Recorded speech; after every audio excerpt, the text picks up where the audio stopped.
Hello, my name is Molly Smeal, and today I'm going to be talking about the Arizona Battery for Communication Disorders of Dementia. For a general overview of what I'm going to present on today, I will first give some general information about the test, including some of the components, the intended population, among other factors. I will cover the standardization methods used and how those led to a high reliability and validity in this test. I'll cover the administration procedures that should be followed by the clinicians administering this test, as well as a brief subtest description. I will finally talk about how the scoring can be done for this test and what types of scores you will find in the administration manual. And finally, some cautions and limitations about the test that clinicians should be aware of, as well as pricing. Some general information about this test.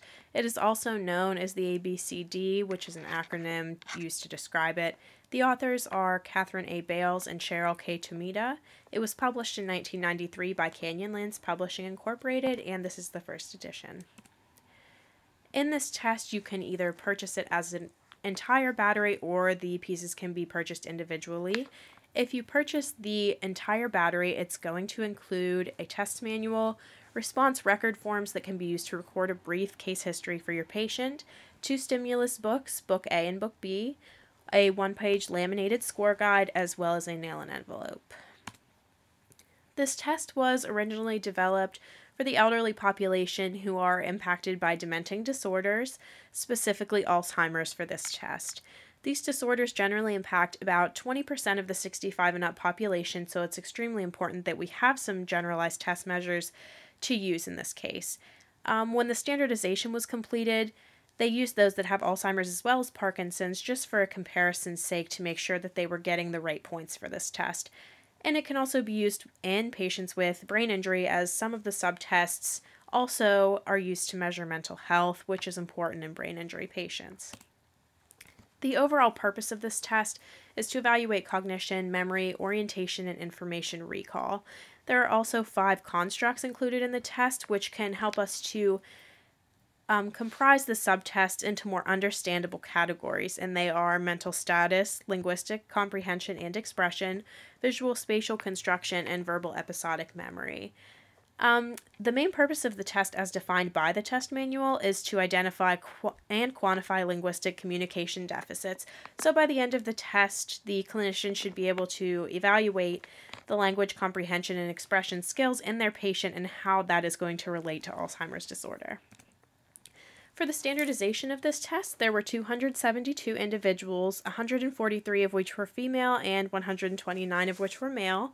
They were all Caucasian. None were specified by socioeconomic status. However, most of them were of moderate socioeconomic status, retired, and none of them were destitute. This test was taken in Tucson, Arizona, and the surrounding areas. There were a few subject characteristics for those involved in the test, some of which were English needs to be the first language. They needed to be able to read at least 18-point font. On the Hamilton scale of depression, they needed to be listed as not depressed, as that can influence the results on this test, and they needed 80% speech discrimination abilities.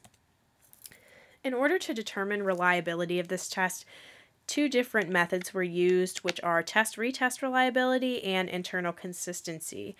For test-retest reliability, the test was administered to a portion of Alzheimer's patients a week after the original administration, and this period of time was chosen to avoid progression of the disease to a point that would impact the scores. When the test was given, the results of the ABCD found that it had a high test-retest reliability. The correlation between the scores of the test and retest were good, though low scores could simply indicate that the subtest was either too easy for the patient or too difficult. For internal consistency, the scores of 50 of the Alzheimer's patients were computed into Cronbach's alpha, which is a range from 0, which indicates no consistency, and 1, which indicates total consistency. For many of the scores on the subtests, there was about a 0.8 consistency, which is a high score, though some of these scores may have been impacted in a similar manner to the test-retest reliability, indicating a very high or low score. How to use this measure? Like I said before, it can be used as a battery or an individual subtest if you feel that your patient cannot withstand the entire length of the test, which should be about 45 to 90 minutes. Before administering this test, the clinician should be somewhat familiar with dementing diseases so that they know what to look for and what to expect in results. You can begin the test by screening for a variety of things which are included in the ABCD, which include speech discrimination testing, visual perception, visual agnosia, and visual field test screening. But you should be aware that the test does not include a screening measure for depression, just something to keep in mind. Also record a brief history, which should include things about like name, age, gender, birth date, educational experience, and race, just to have a brief background about the patient. Following this, the subtests can be administered in the proper order as demonstrated by the test manual or individually as recommended if your patient fatigues very easily. Finally, it takes about 15 minutes to score this test, and there are a variety of comparative charts available in the test manual that can help the clinician to understand the scores. To determine validity, there were two different types of methods used which produced construct validity and concurrent validity. For construct validity, there was a dissimilarity matrix component which shows how similar to each other the subtests are, and it can demonstrate a correlation between the subtests as demonstrated on a graph. And then concurrent validity compared various other dementia tests to determine a correlation about the ABCD and if it's actually measuring what it should be in relation to other dementia tests. They also developed a couple of different cutoffs which would refer abnormal behavior to that patient on the ABCD. Some of the subtests and additional components, it's broken into the 5 constructs that I mentioned before. The first 4 components of the test are screening tasks, and the next 14 are the actual subtests themselves, which, as you can see, are broken down into categories here. For example, the mental status subtest demonstrates the mental status construct.